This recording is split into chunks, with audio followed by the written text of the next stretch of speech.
रहा है और उस व्यक्ति का मन यदि इस कथा में आ गया है तो घर बैठे उसको कथा का लाभ मिलेगा, कथा का पुण्य मिलेगा। शरीर केवल रहने से नहीं होता है महाराज, मन रहने से होता है। हृदय जहाँ रहता है, मन जहाँ रहता है, तो कथा में यदि हृदय मन लग गया तो पुण्य की प्राप्ति होगी, फल की प्राप्ति होगी।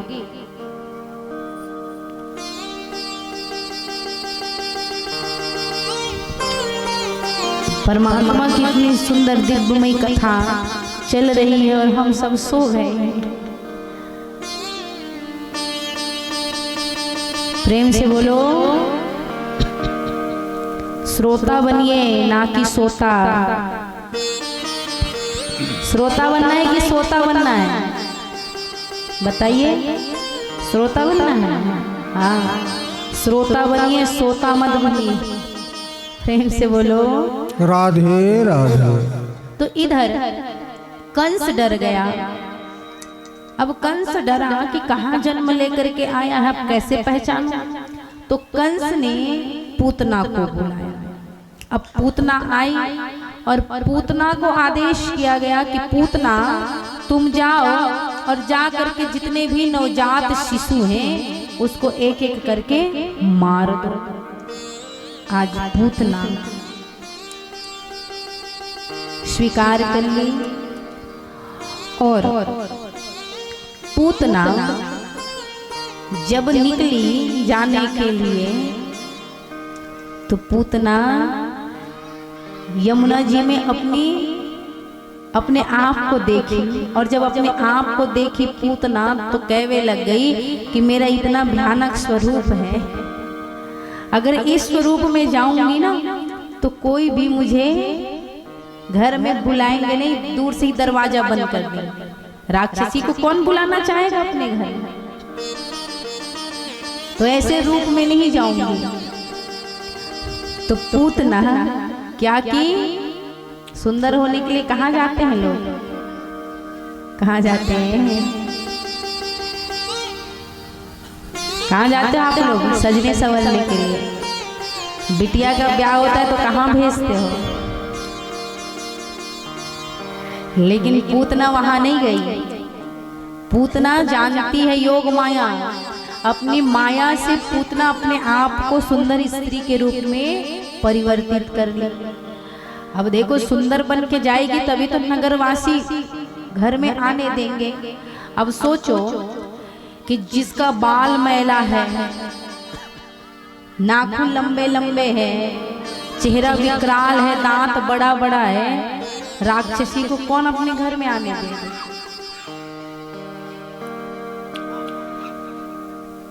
देखो, ये द्वापर की पूतना है, लेकिन कलयुग की पूतना कौन है? कलयुग में भी पूतना है, कलयुग में भी पूतना की कमी नहीं है। कलयुग की पूतना आप समझ जाना, जिसका नाखून बड़ा बड़ा हो ना। आजकल फैशन चला है ये नाखून बढ़ाने का, कहते हैं काट लो तो कहते हैं फैशन है। आग लगे ऐसे फैशन में।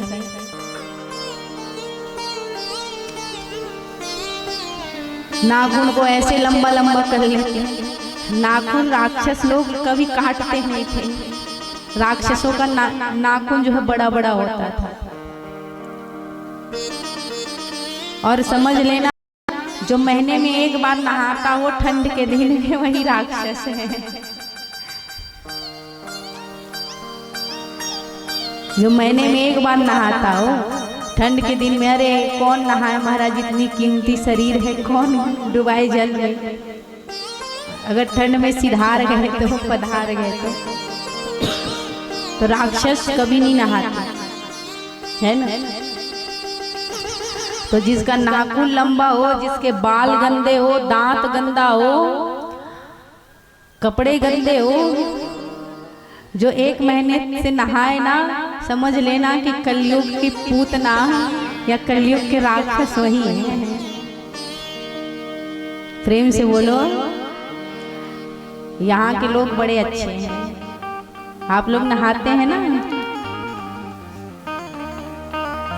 ऐसा तो कोई नहीं है कि ठंड बढ़ा हुआ है तो नहा के नहाए।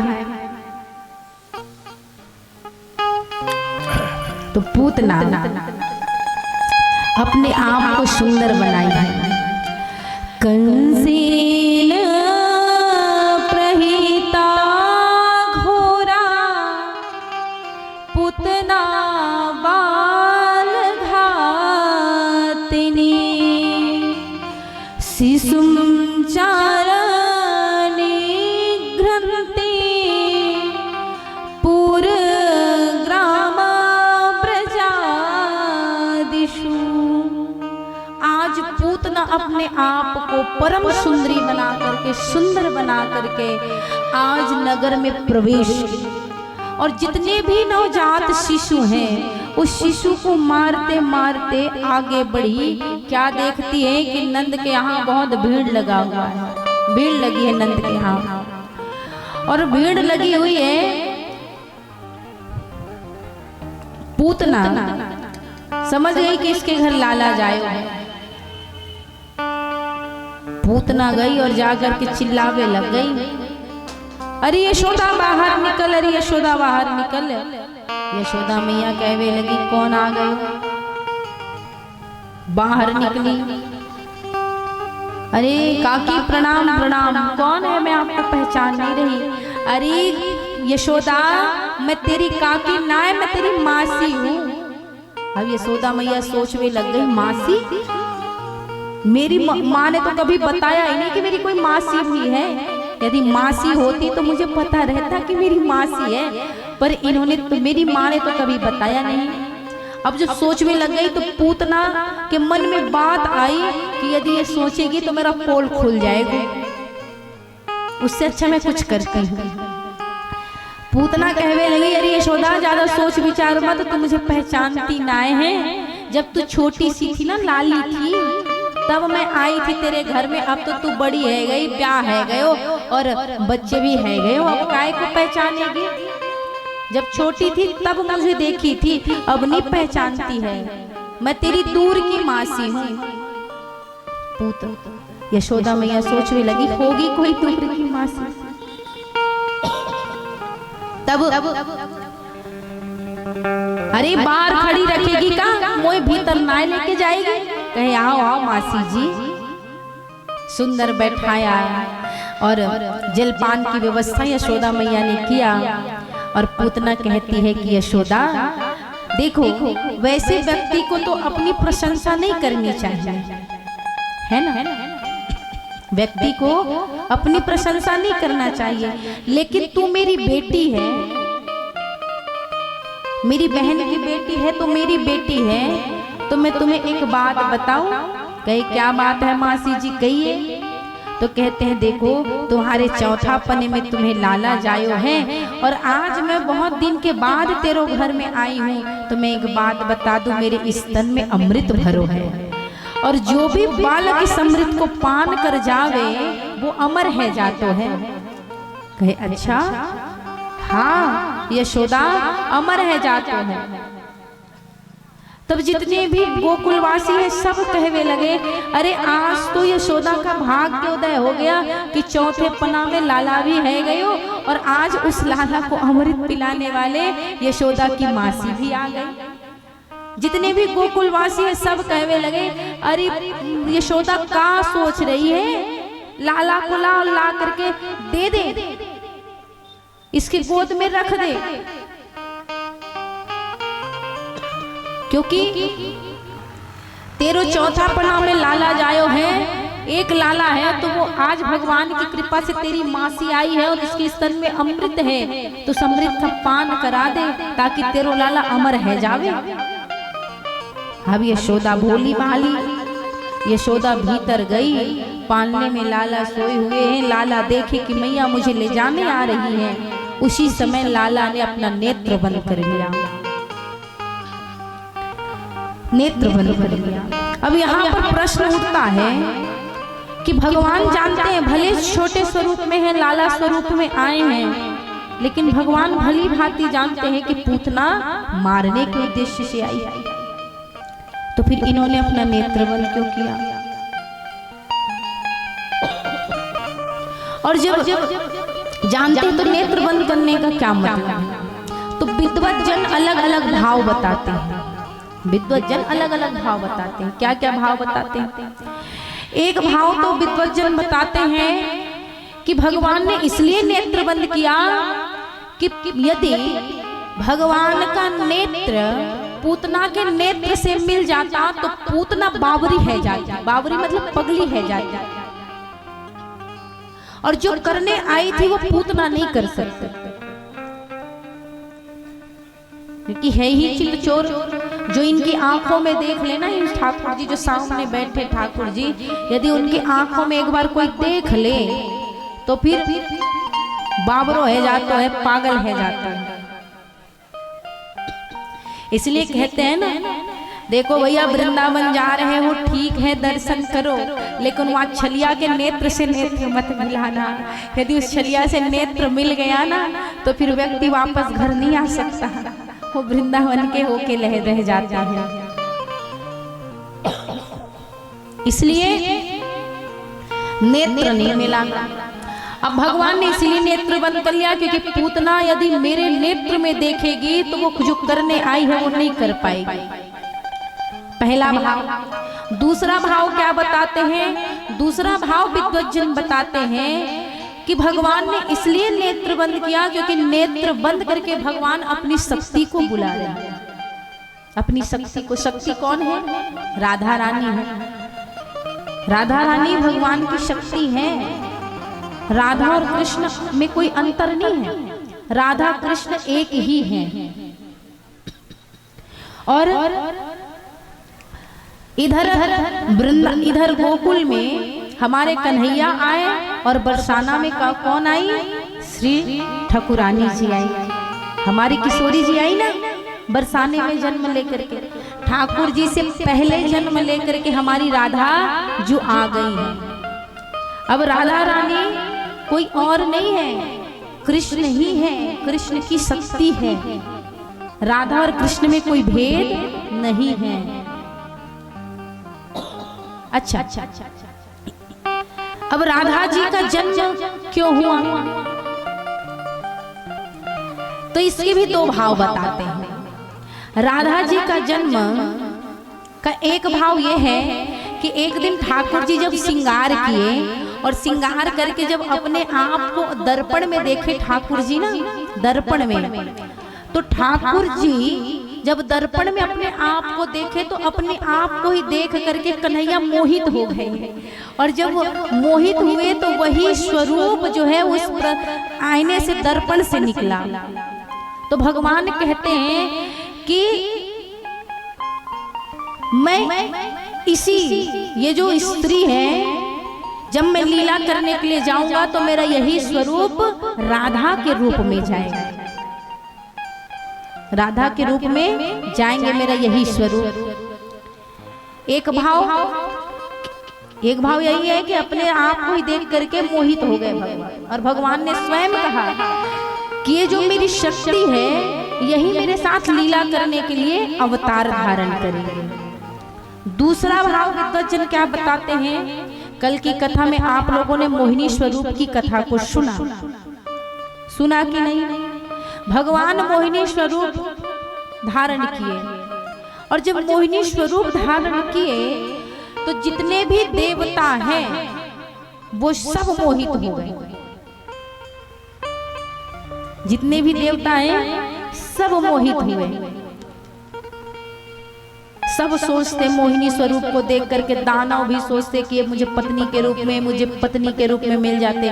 लेकिन उस देवताओं में एक देवता ऐसे हैं जिन्होंने भगवान के मोहिनी स्वरूप को देख करके ये लालसा नहीं किया कि मेरी पत्नी के रूप में मिल जाते। उन्होंने लालसा जागृत क्या किया कि ये मेरी पुत्री बन जाती। और वो देवता कौन है? सूर्य नारायण। सूर्य नारायण जब भगवान के मोहिनी स्वरूप को देखे तो सूर्य नारायण कहते हैं कि कितनी सुंदर है, यदि ये मेरी पुत्री होती तो मैं इसको गोद में लेकर के प्रेम कर लेता बिटिया जैसे। मैं इसका पिता बन जाता। भगवान कहते हैं कि देखो सूर्य नारायण, इस जन्म में तो संभव नहीं है, लेकिन जब मैं द्वापर में अवतार लेकर के जाऊंगा तो मेरा यही स्वरूप राधा बन करके आएंगी और आप राधा के पिता वृषभानु बनेंगे। भानु मतलब सूर्य का पर्यायवाची है ना, भानु। सूर्य नारायण को भानु के नाम से जानते हैं, तो यही सूर्य नारायण वृषभानु बन करके आए। और जब वृषभानु बन करके आए तो इन्हीं के यहाँ भगवान का मोहिनी स्वरूप जो है राधा के रूप में आए। इसलिए राधा और कृष्ण में कोई अंतर नहीं है, राधा और कृष्ण एक ही है। प्रेम से बोली राधा रानी की। तो राधा और कृष्ण एक हैं, तो इसलिए भगवान नेत्र बंद करके राधा रानी को स्मरण कर रहे हैं। और ये कहते हैं विद्वज्जन कि यदि सामने कितनी भी रूपवान स्त्री क्यों ना आ जाए, सामने कितनी भी रूपवान स्त्री क्यों ना आ जाए, अपनी पत्नी के अलावा किसी पराई स्त्री का दर्शन नहीं करना है। विद्वज्जन कह रहे हैं, बात सच है। आप लोगों ने कथा श्रवण किया होगा रामचरितमानस की, कि जब सुपर्णखा आई राम जी के पास, और राम जी के पास आकर के सुपर्णखा क्या कहती, तोसम पुरुष न मोसम नारी, है ना, आपके जैसा पुरुष नहीं है, मेरी जैसी कोई स्त्री नहीं है, हम विवाह कर लेते हैं। लेकिन सुपर्णखा ने भी बात सही कही महाराज। सत्यता है कि नहीं है सुपर्णखा की बात में, बताइए। सुपर्णखा ने सत्य बोला कि नहीं? सुपर्णखा कहती है कि तोसम पुरुष न मोसम नारी, बात भी सही है। राम जी जैसे मर्यादा पुरुषोत्तम कोई दूसरे हो नहीं सकते, और सुपर्णखा जैसी दुष्ट स्त्री कोई दूसरी हो नहीं सकती। इसलिए सुपर्णखा की बात में सत्यता है। सुपर्णखा जैसी दुष्ट स्त्री जगत में कोई दूसरी हो ही नहीं सकती। पहले तो खुद विवाहित है, और विवाहित होकर के भगवान के पास आई और कह रही है कि मुझसे ब्याह कर लो। तो पूतना जैसी कोई दुष्ट औरत हो सकती है क्या? स्त्री हो सकती है? नहीं हो सकती सुपर्णखा जैसी। सुपर्णखा अपने आप को सुंदर बना करके आई थी, लेकिन राम जी इतने मर्यादा में थे, इतने मर्यादा में थे प्रभु राम, कि सुपर्णखा को देखा नहीं, वो जानकी मैया को देख रहे थे।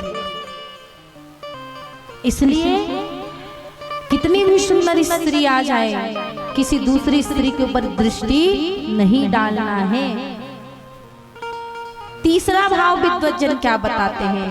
तीसरा भाव विद्वज्जन बताते हैं कि नेत्र बन करके हमारे कन्हैया जो हैं वो शंकर भगवान को स्मरण कर रहे थे। शंकर जी को, क्योंकि शंकर जी ने समुद्र मंथन से जो विष निकला था उस विष को धारण किए थे। तो आज भगवान कन्हैया नेत्र बंद करके शंकर जी को मन ही मन स्मरण कर रहे हैं और कह रहे हैं कि हे वृषकेतु, आप आइए और आ करके इस विष का पान कर लीजिए। तो तीसरा भाव विद्वज्जन ही बताते हैं कि शंकर जी को बुला रहे हैं। आज यशोदा मैया ने पूतना को लाला को दे दिया। अब पूतना स्तनपान कराने लग गई, दुग्ध का पान कराने लगे। लाला तो दुग्ध पान करने लगे। धीरे धीरे धीरे धीरे धीरे धीरे प्राण पखेरु खींचने लगे। जब पूतना को कष्ट हुआ तो पूतना चिल्लावे लगे, लाला छोड़, लाला छोड़, मोए छोड़ लाला। लाला कहवे लगे, मैया मैं तो नाय छोड़ू, ऐसे कैसे छोड़ दूं, मैं छोड़ नहीं सकता। लाला छोड़। भगवान कहते हैं, देख मैया, एक तो मैं पकड़ता नहीं, और पकड़ लो तो फिर मैं छोड़ता नहीं। बात भी सही है। ये जो टेढ़ी टांग वाले हैं ना, ये पकड़ते नहीं है, और पकड़ ले तो फिर लाख प्रयास कर लो छुड़वाने का, छोड़ते नहीं है। इसलिए सोच समझ करके बुलाना इस चित चोर को, क्योंकि एक बार चित में घुसे ना तो आप चाहे अपना माथा पटक दो, ये छोड़ने वाले नहीं है, चित से भागने वाले नहीं है।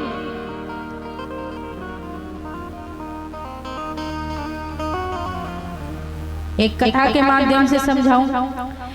एक गोपी का ब्याह वृंदावन में लगा। अब वृंदावन में लगा ब्याह तो वो बड़ी प्रसन्न है गई, कहवे लगे मेरा ब्याह उसी वृंदावन में लगा है क्या जिस वृंदावन में नंद का छोरा रहे? कहे हाँ उसी वृंदावन में। तब कहवे लगे कि जब उस वृंदावन में मेरा ब्याह लगो है तब तो मैं रोज लाला को दर्शन करूं।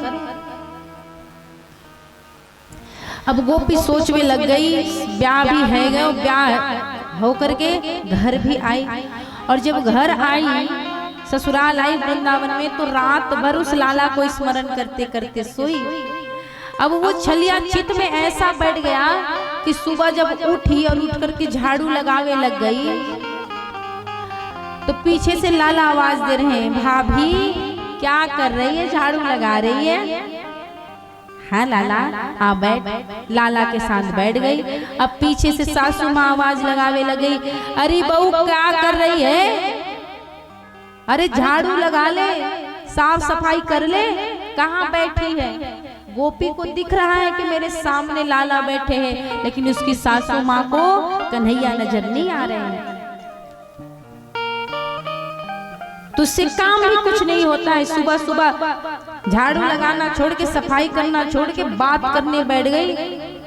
जा जा करके दूध दोहे के आ जा, आज तेरी पहली रसोई है, भोजन बनाएगी। जब इस प्रकार से सासू माँ ने कहा तो दोहिनी लेकर के दूध दोहने के लिए चली गई गौशाले में। और जब दूध दोहने लग गई तो इधर से कनुआ आ गए, और कनुआ आकर कहवे लगे, भाभी दूध दोह रही है, अकेले अकेले दूध को पान करेगी, मोहे नाई पिलाएगी? कहे लाला क्यों नहीं पिलाऊंगी। दोहिनी नीचे रख दिया और गोपी सोच रही है कि मैं लाला को दूध का पान करा रही हूँ। पीछे से सासू माँ आवाज लगाई, अरे बहू तेरी मति मारी गई है कि कहा कर रही है? सगरो दूध पृथ्वी पे बह गए हो, तेरे माँ बाप ने कुछ काम ना सिखायो तो है, तुझसे काम भी ना हो सके। जा जा करके चावल साफ कर ले, चावल साफ करेगी तभी तो भोजन बनावेगी। बहू चली गई चावल साफ करने के लिए, चावल साफ करने के लिए बैठ गई, पर क्या हुआ, नंद के छोरा आ गए। और जब नंद के छोरा आए तो बात करने में इतनी मग्न है गई, इतनी मग्न है गई कि जितने भी चावल है सब बाहर फेंके और कंकड़ सब पात्र में डाले, इतनी मग्न है। अब सासू माँ जब दूध दोहे करके आई तो सासू माँ कहवे लगी, अरे बहू क्या कर रही है, तेरी मति मारी गई है कि क्या कछु काम ना आए तो है? माँ बाप ने इतना भी ना सिखायो, तेरी माँ ने कछु ना सिखायो।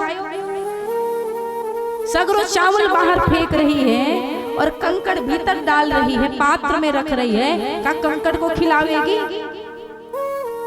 जा चावल मैं साफ कर लूंगी, जा भोजन बनाने के लिए पानी भर गया। अब ये उस समय की बात है जिस समय साधन नहीं था, यमुना जी का पानी पीते थे। गोपी यमुना जी गई घड़ा लेकर के, मिट्टी का पात्र लेकर के। पहले मिट्टी का पात्र चलता था, ये प्लास्टिक स्टील तो अभी आया है जो बीमारी बढ़ाने वाला है। बात सही है कि नहीं? पहले लोग मिट्टी के बर्तन में भोजन बनाते थे, मिट्टी के बर्तन को उपयोग करते थे, घड़े में पानी भरते थे, तो घड़े के पानी पीने वालों को कभी बीमारी नहीं होती थी। लेकिन आजकल तो स्टील का बर्तन आ गया है, और स्टील का क्या महाराज, प्लास्टिक का। अब प्लास्टिक खा रहे हैं, प्लास्टिक खाना ही हो गया ना। प्लास्टिक के प्लेट में भोजन करोगे तो वो प्लास्टिक निकल निकल करके नाखून में आएगा, और बढ़िया चावल के साथ मुंह में जा रहा है, वही तो अनेक प्रकार के पेट में बीमारी बढ़ रही है। कांसे का बर्तन छोड़ दिए, मिट्टी का बर्तन छोड़ दिए, स्टील में जो बुद्धिनाशक है उस स्टील के पात्र में भोजन करते हैं।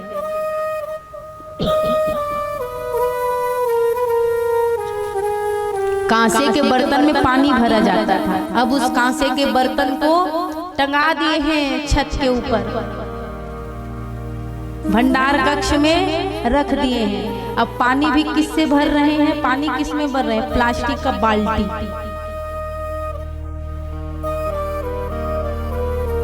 तो यही तो सब बीमारी का कारण है ना।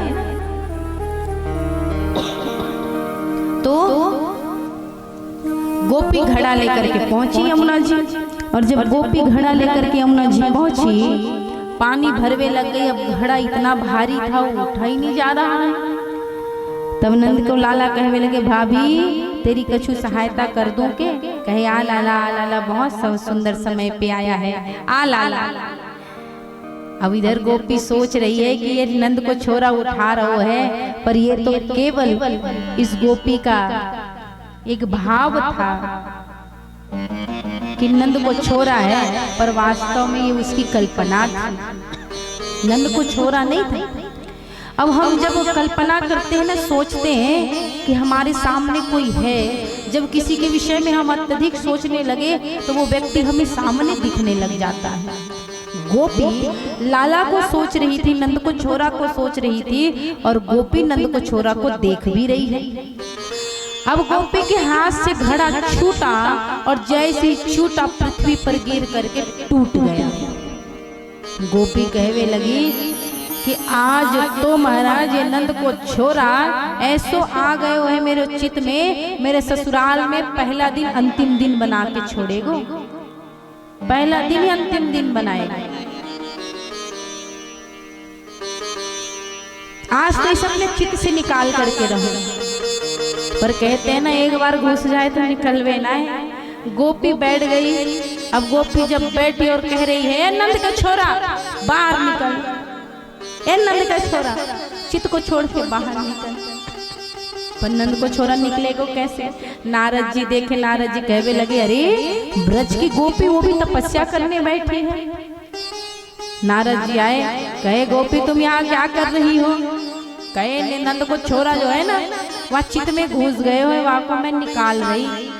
कहे देख गोपी, नंद को छोरा ये तो चित्त में घुसते नहीं है, क्योंकि ऋषि महात्मा थक गए, हार गए कि चित्त में आ जाए, प्रभु चित्त में आ जाए, लेकिन चित्त में घुसे ना है। और तेरो सरलता से ब्रज की गोपियों को लाला मिल गए है, तो उस लाला को चित्त से निकाल रही है। देख गोपी, ये चित्त से नहीं निकलने वाले हैं। वैसे ही पूतना कह रही, लाला छोड़ मोहे, लाला छोड़। पर लाला कहते हैं एक बार पकड़ता हूं ना तो फिर जब तक उसे पार ना कर दूं तब तक मैं छोड़ने वाला नाय हूं। पूतना चिल्लावे लगी, अपने विकराल स्वरूप में पूतना आई, और पूतना अपने विकराल स्वरूप में आकर के आकाश में उड़ने लगी। हाहाकार मच गया कि ले गए, ले गए, ले गए, ले गए, ले गए, ले गए।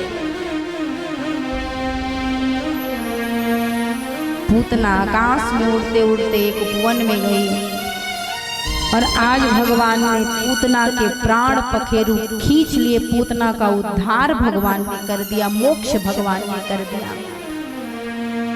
पीछा करते करते जितने भी गोकुलवासी हैं सब गए, तो पूतना का विशाल शरीर एक वन में गिरा है, और लाला उसके ऊपर खेल रहे हैं।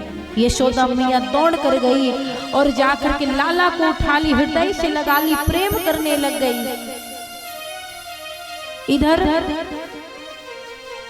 नंद बाबा सोचते सोचते आ रहे हैं कि ये जो वासुदेव जी है ना वो झूठ नहीं बोलते कभी भी, उनकी बात सच्ची है, कुछ ना कुछ अपशकुन होने वाला है, इसलिए वासुदेव जी ने ये बात कही मुझसे। तब क्या देखा कि जितने भी गोकुलवासी हैं सब बाहर खड़े हुए हैं। पूछा क्या हुआ?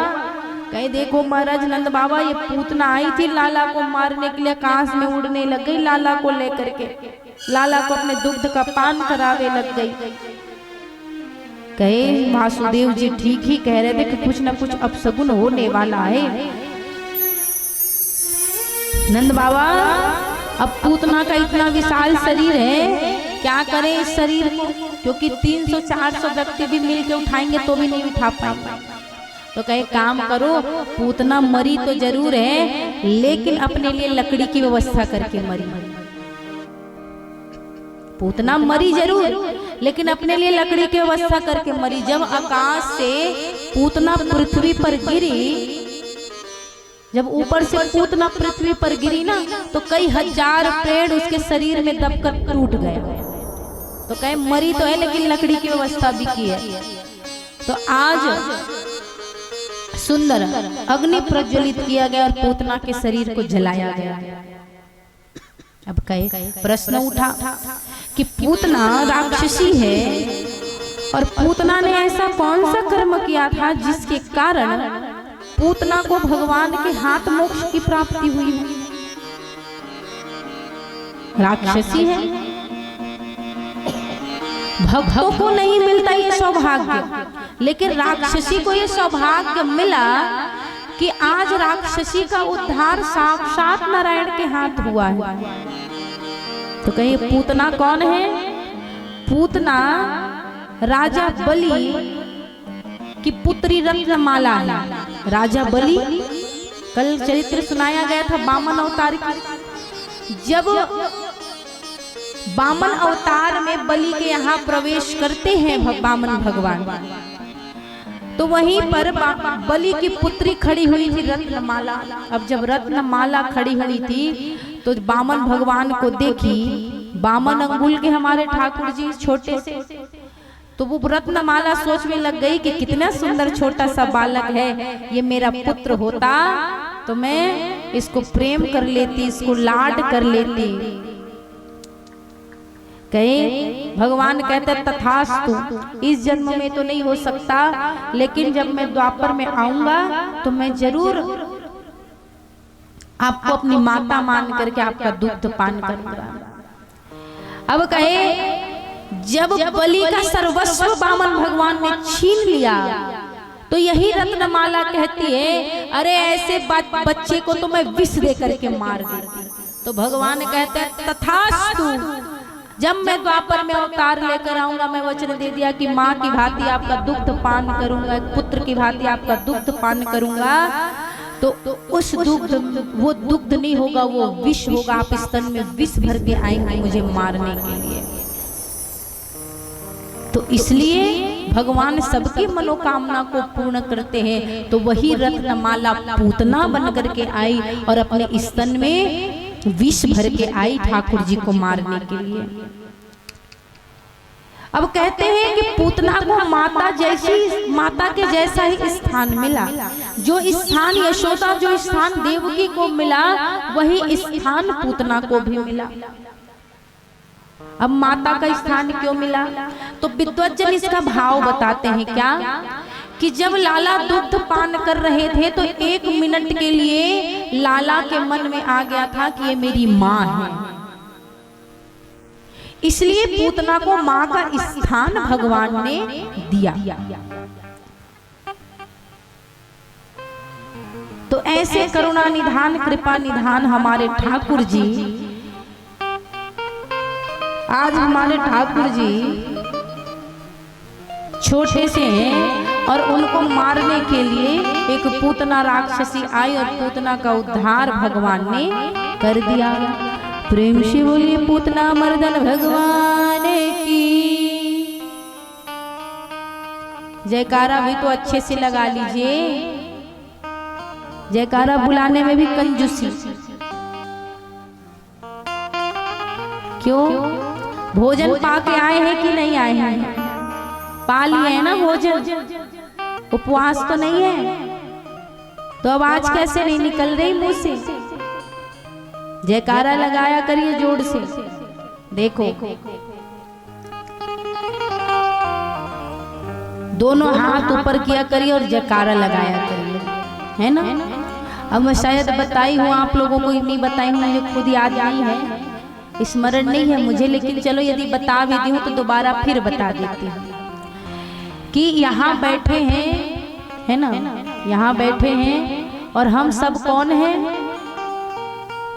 भगवान के बालक है, बालिका है ना। तो यहाँ बैठे हैं, जैसे आपके घर में कोई छोटा बालक या बालिका होगा या होगी जो घुटने के बल पे चलता है लेकिन मुंह से बोल नहीं सकता, है ना। तो खेलते खेलते बहुत समय हो जाता है और जब बालक खेलते खेलते थक जाता है तो वो क्या चाहता है, बस अब माँ मुझे अपने गोद में ले ले। अब माँ बेटा बोल नहीं सकता, बालक बोल नहीं सकता है, तो जब माँ के गोद में जाना होता है तो माँ समझेगी कैसे कि अब गोद में आना चाहता है। तो बालक क्या करता है, दोनों हाथ ऊपर उठा देता है। उठाता है कि नहीं? ओ मैया, उठाता है कि नहीं उठाता है? उठाता है ना दोनों हाथ ऊपर। पूछ रही हूं आपसे, आपके घर में बालक है छोटा सा जो बोलता नहीं है, अब माँ के गोद में आने वाला रहता है तो क्या करता है, दोनों हाथ ऊपर उठाता है और इशारा करता है कि मुझे गोदी आना है, गोद में आना है। तो वैसे ही हम जितने भी यहाँ बैठे हैं ना, हम सब किशोरी जी की पुत्री हैं, पुत्र हैं, श्री लाडली जी के पुत्र पुत्री हैं, कन्हैया के पुत्र हैं, नारायण के पुत्र हैं, लक्ष्मी माता के पुत्र हैं। तो यहाँ आकर के बैठे हो तो हम इतने बड़े हो गए हैं, लेकिन देखो भगवान ने वाणी तो दिया है लेकिन इतनी भी सामर्थ्य हम में नहीं है कि हम भगवान के सामने कुछ बोल सके, परम पिता परमेश्वर के सामने कुछ बोल सके।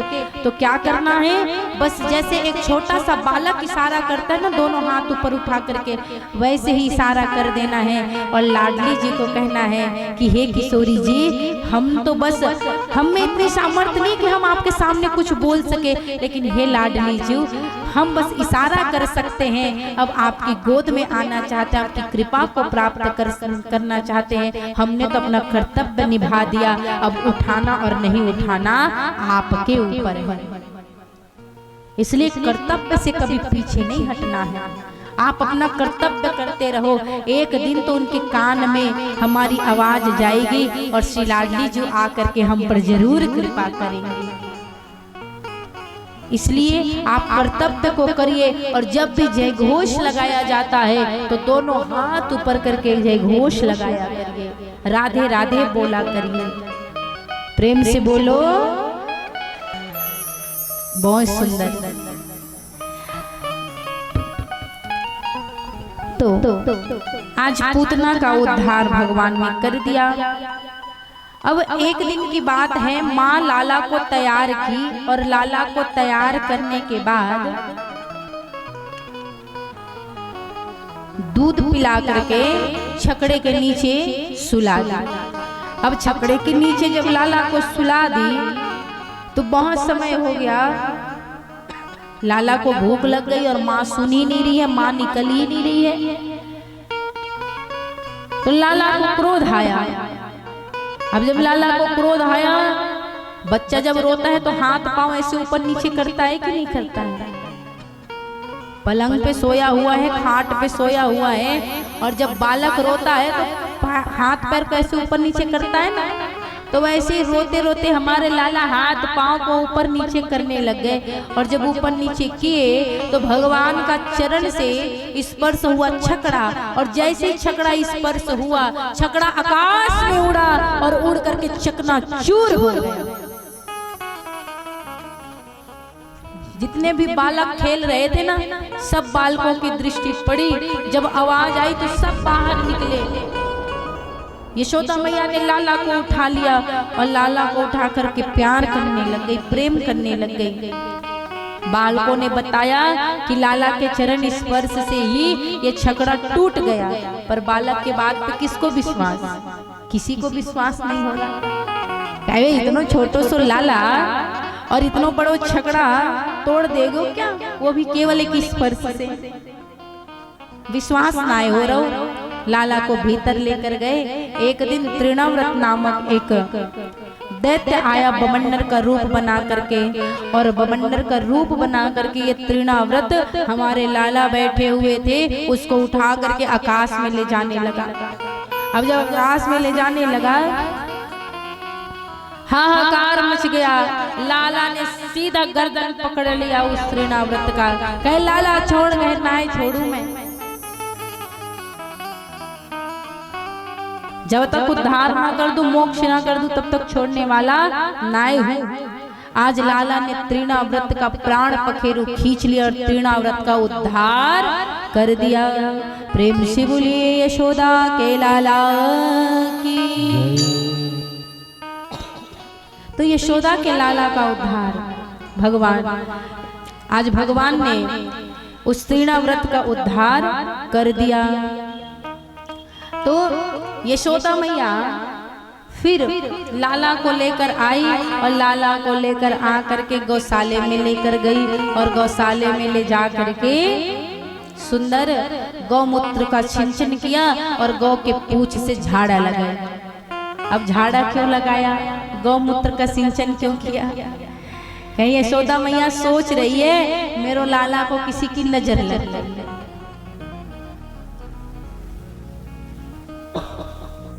ये अभी की सोच नहीं है हमारा, ये बहुत पहले की सोच है।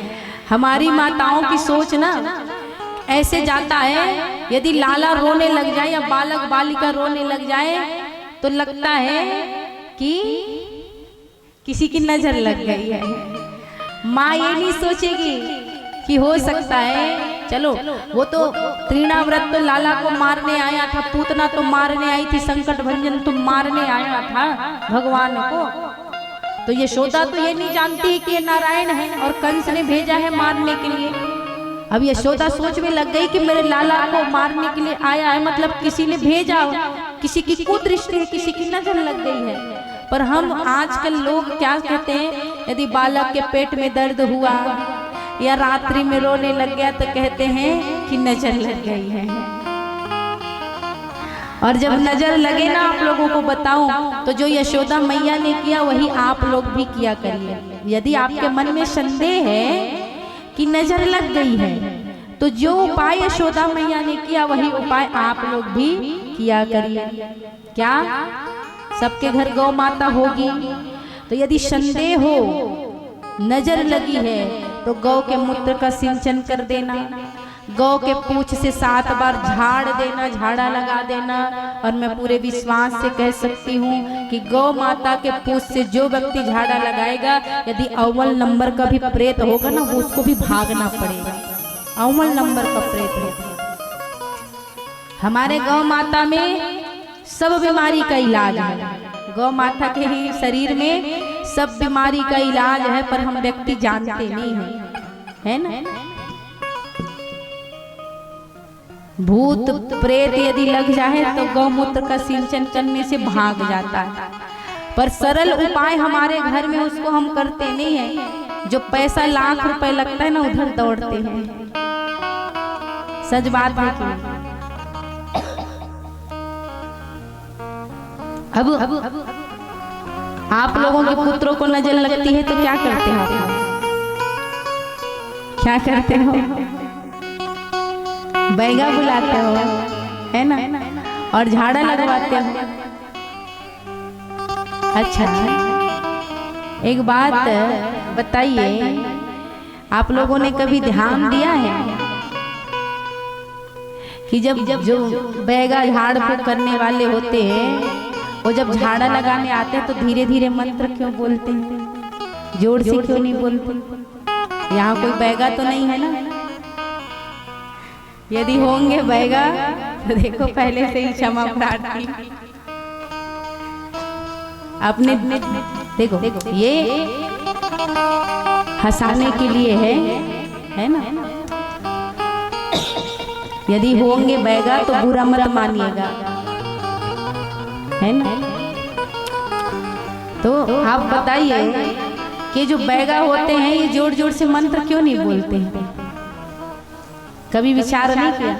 देखो हमारे घर में कोई पंडित जी आते हैं और यदि धीरे धीरे धीरे धीरे मंत्र बोलते तो पंडित जी को हम बोल देते हैं कि पंडित जी सुनाई नहीं दे रहा, जोर से बोलो। बोलते हैं कि नहीं बोलते हैं? अगर जोर से नहीं बोलोगे तो दक्षिणा काट देंगे, दक्षिणा नहीं देंगे। तो एक बात बताइए, जब बैगा जी आते हैं तो आप उनको ऐसा क्यों नहीं बोलते कि जोर से बोलिए, सुनाई नहीं दे रहा है? जिसको नजर लगी है, जिसको झाड़ रहे हैं ना, उसको कान में सुनाई नहीं देता है बैगा जो बोलते हैं। अब क्यों नहीं बोलते जोर से?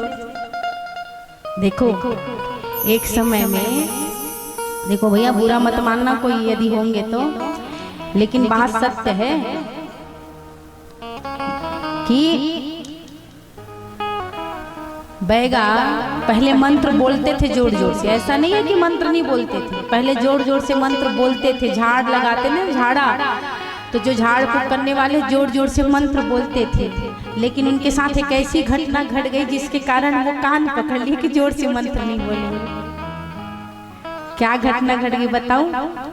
चलो छोड़ो, नहीं बताती, बताएं।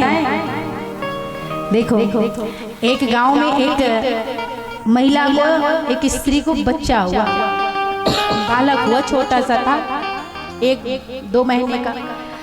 तो अब बहुत समय में बच्चा हुआ, बालक की प्राप्ति हो गई बहुत समय में, 16-17 साल बाद।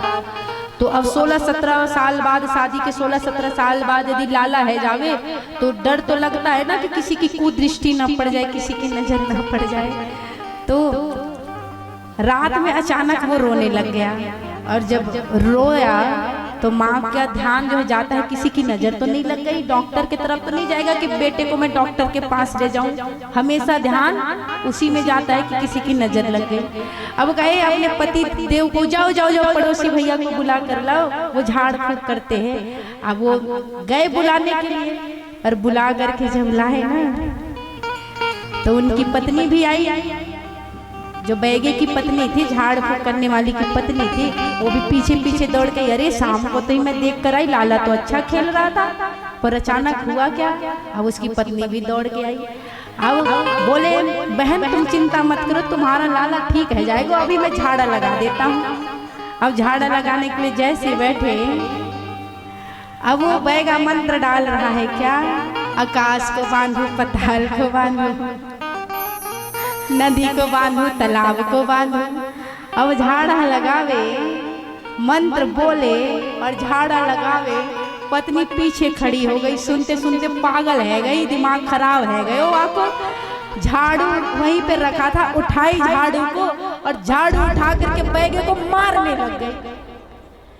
और बैगे को मारते हुए बोलती है कि घर का छत टूटा हुआ है, वहां को तेरो बाप जोड़ेगा, वहां को तेरो बाप, वहां तो बंध नहीं पा रहा है, छत जो टूटा है वहां को तो बांध नहीं पा रहे हो, आकाश और पताल को क्या तेरे बाप बांधेगा?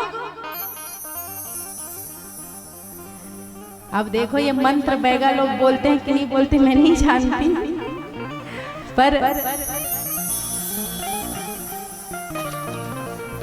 तो उसी दिन से जितने भी बैगा है ना वो कान पकड़ लिए कि भैया आज के बाद मंत्र बोलेंगे तो धीरे धीरे बोलेंगे।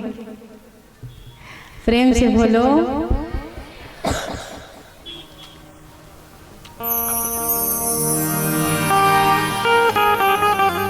तो कहने का तात्पर्य ये है कि यदि शंका हो तो गौ माता के पास ही हमारी सब बीमारी का इलाज है।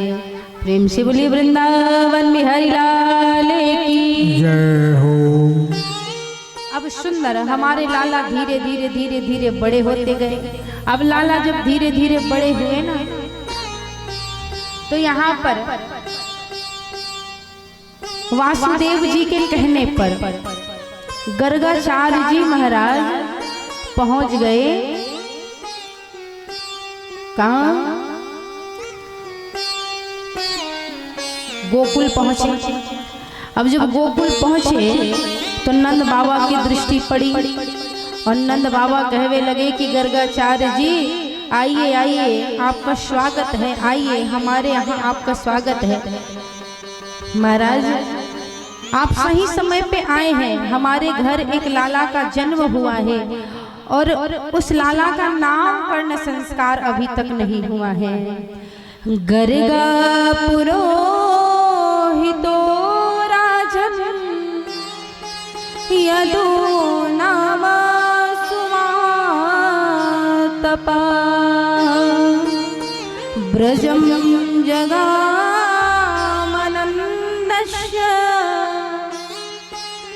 वासुदेवस्य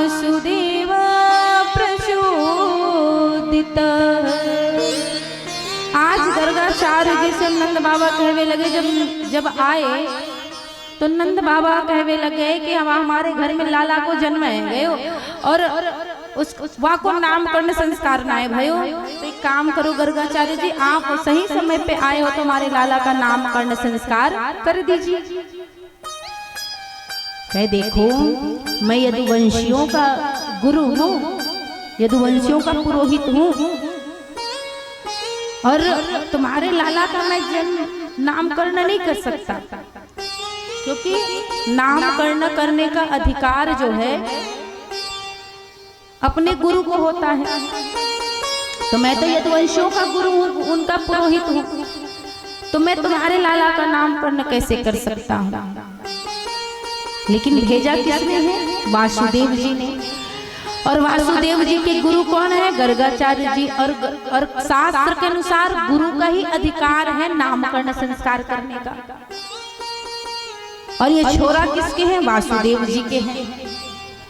तो कहे देखो भैया, मैं यदि तुम्हारे लाला को नामकरण संस्कार करूंगा तो भेद खुल जाएगा, इसलिए मैं नामकरण तो करूंगा पर यहाँ नहीं करूंगा, गौशाले में करूंगा। कहे ठीक है, गौशाले में ही कर दीजिए। तो कहे ठीक है, कल सुबह का मुहूर्त है, कल सुबह सुंदर नामकरण संस्कार कर देंगे। अब इधर यशोदा मैया को आदेश दिया। यशोदा मैया ने सुंदर गर्गाचार्य जी के लिए राशन निकाला, राशन निकाल करके चूल्हे को लिपाई किया गोबर से, और गर्गाचार्य जी को राशन दे दिया कि कहे गर्गाचार्य जी आप सुंदर भोजन बनाइए और पाइए। गर्गाचार्य जी भोजन बनाए, और भोजन बना करके गर्गाचार्य जी जैसे ठाकुर जी के सामने रखे और आंख बंद करके बुलावे लग गए कि हे प्रभु, मैंने आपके लिए भोजन बनाया है, आइए इस भोजन को पाइए। तो उसी समय नंद को छोरा चलते चलते आया, और नंद को छोरा घुटने के बल पे बैठते बैठते आए, और गर्गाचार्य जी ने जो खीर बनाया था वहाँ को खा गए। जब नेत्र खोले तो गर्गाचार्य जी कहते हैं यशोदा, तेरो लाला तो मेरे भोग को जूठा कर दियो, मेरे भगवान के भोग को खा गए। अरे यशोदा पकड़ अपने लाला को। यशोदा मैया आई, लाला को एक हाथ में पकड़ करके चूल्हे की लिपाई करती हैं, और फिर से राशन ला करके गर्गाचार्य जी को देती हैं। अब लाला कहवे लग गए कि गर्गाचार्य जी तैने मेरी मैया से शिकायत कियो ना, अब तो तोहे बताऊंगा। गर्गाचार्य जी ने फिर से खीर बनाई, और खीर बना करके जैसे ही भगवान के सामने रखा, और आंख बंद करके भगवान को बुलावे लग गए। और नंद को छोरा घुटने के बल पे बैठते बैठते आए, और घुटने के बल पर बैठ करके गर्गाचार्य जी के पास आकर के एक बार खीर स्वयं खावे, और एक बार उठावे और गर्गाचार्य जी के दाढ़ी मूछ में लगा देवे। कहे तैने मेरी माँ से शिकायत की है ना, ले। अब गर्गाचार्य जी जब नेत्र खोले तो सुंदर सामने लाला बैठे हैं, यशोदा को लाला बैठे। अरे यशोदा देख, तेरो लाला सगरो खीर को जूठा कर दे और मेरा दाढ़ी मूछ पे भी लगा दियो। अरे लाला, अरे यशोदा ले जा। यशोदा मैया लाला को एक हाथ में पकड़े, दूसरे हाथ से लिपाई करती, साफ सफाई करती, फिर से राशन दिया। और जब राशन दिया तो गर्गाचार्य जी भोजन बनावे लग गए, और यशोदा मैया ने लाला को कक्ष में बंद कर दियो। अब कक्ष में बंद कियो तो खिड़की से लाला बंदर जैसी शक्ल बना रहा है और गर्गाचार्य जी को चिढ़ा रहे हैं। कहे लाला तो बहुत मलूक लग रहा है। मलूक मतलब होता है सुंदर। हमारे ब्रज भाषा में सुंदर को मलूक कहते हैं। कहवे लगे तो बहुत मलूक लागे है, पर ये वो ऐसा ही शैतान है। अब ठीक है कि कक्ष में बंद कर दियो है। जैसे गर्गाचार्य जी ने भोजन बनाया और भोजन बना करके सामने रखे और आंख बंद करके भगवान को बुलावे लग गए, उसी समय यशोदा के लाला आए और खीर को खाने लगे। गर्गाचार्य जी ने जब नेत्र खोला तो आज यशोदा के लाला में नारायण का दर्शन गर्गाचार्य जी ने किया। जब नारायण का दर्शन गर्गाचार्य जी ने किया, आज गर्गाचार्य जी के नेत्र सस्रुपात होने लगा। प्रभु मैं बार बार आपको बुलाता रहा, आप बार बार आके भोग लगाते रहे, लेकिन मैं आपको नहीं पहचान पाया।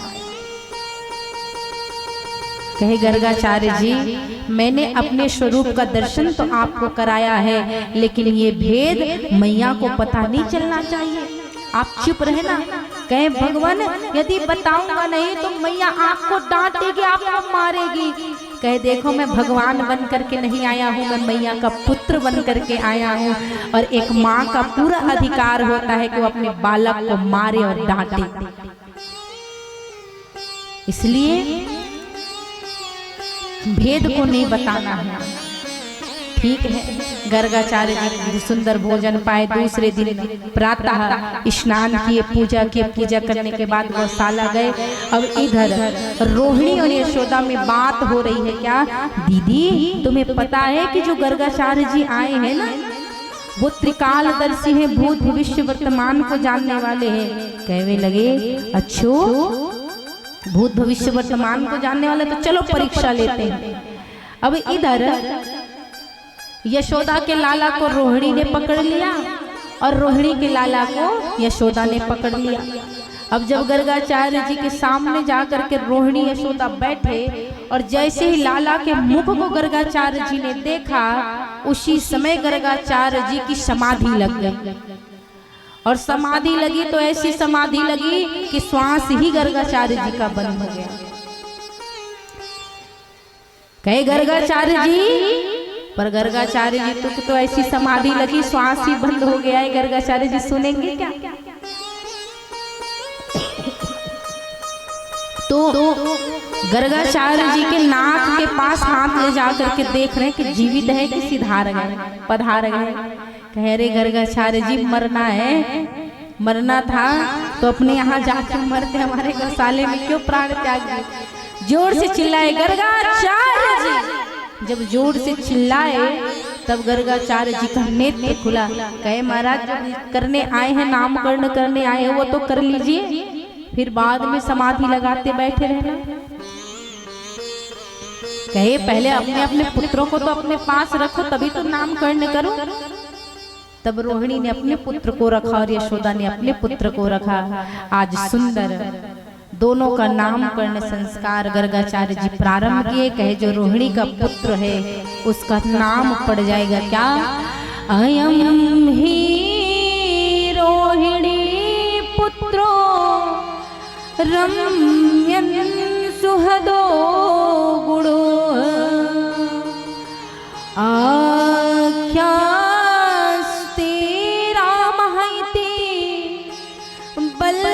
अधिक्याद बलम विदुः। कहे जो रोहिणी का पुत्र है उसमें अत्यधिक बल है, इसलिए इनका नाम हो जाएगा बलराम।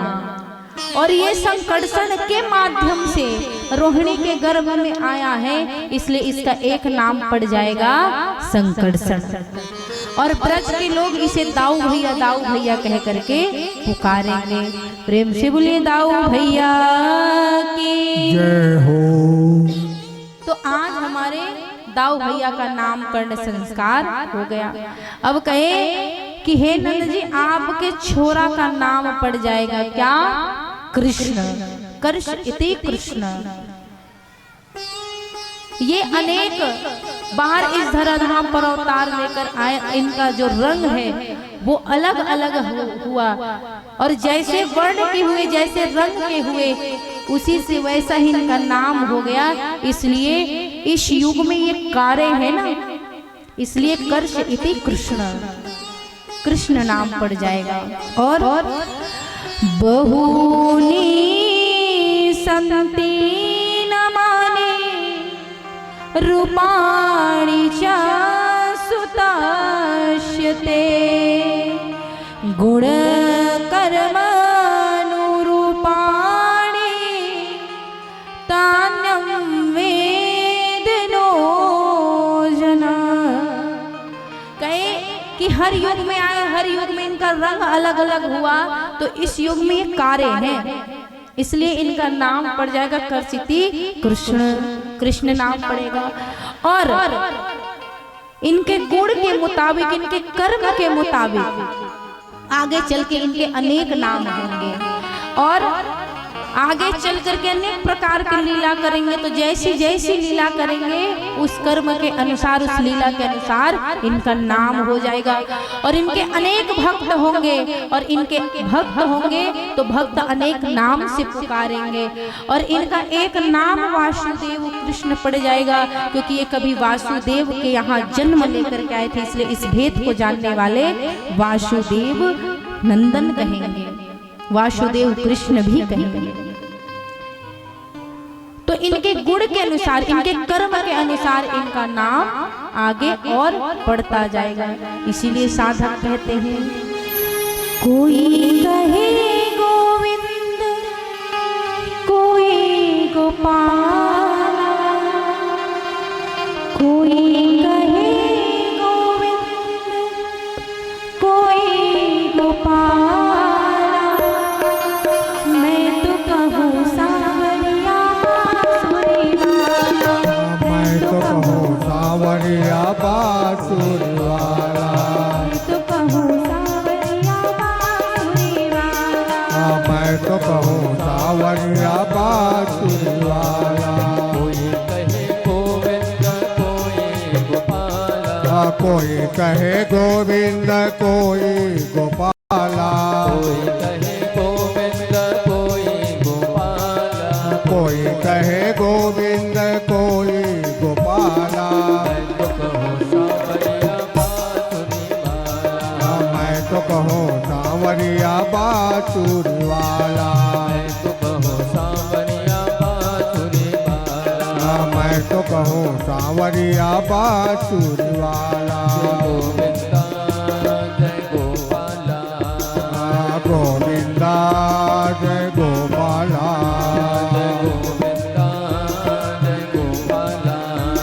जय गोविंदा जय गोपाला। सभी लोग दोनों हाथ पर उठा के ताली की सेवा करें।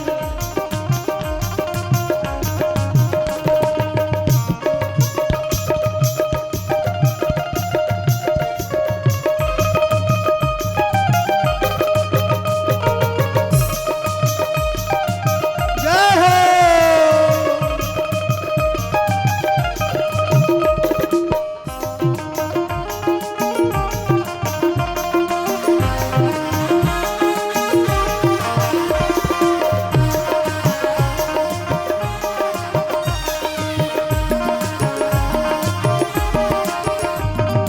राधा ने श्याम कहा मीरा ने गिरधर, राधा ने श्याम कहा मीरा ने गिरधर, राधा ने श्याम कहा मीरा ने गिरधर, राधा ने श्याम कहा मीरा ने गिरधर, कृष्णा ने कृष्ण कहा कुब्जा ने नटवर, कृष्णा ने कृष्ण कहा कुब्जा ने नटवर, कृष्णा ने कृष्ण कहा कुब्जा ने नटवर, कृष्णा ने कृष्ण कहा कुब्जा ने नटवर,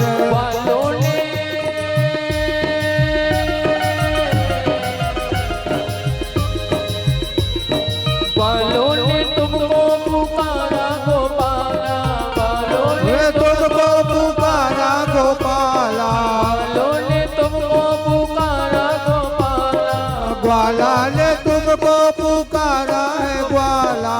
मैं तो कहूँ सावरिया बांसुरी वाला, मैं तो कहूँ सावरिया बांसुरी वाला, मैं तो कहूँ सावरिया बांसुरी वाला, मैं तो कहूँ सावरिया बांसुरी वाला। गोविंदा जय गोपाला, गोविंदा जय गोपाला, जय गोविंदा जय गोपाला, जय गोविंदा जय गोपाला।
कन्हैया यशोदा पुकारे तुम कृष्ण कन्हैया यशोदा पुकारे जी कृष्ण कन्हैया सूरों की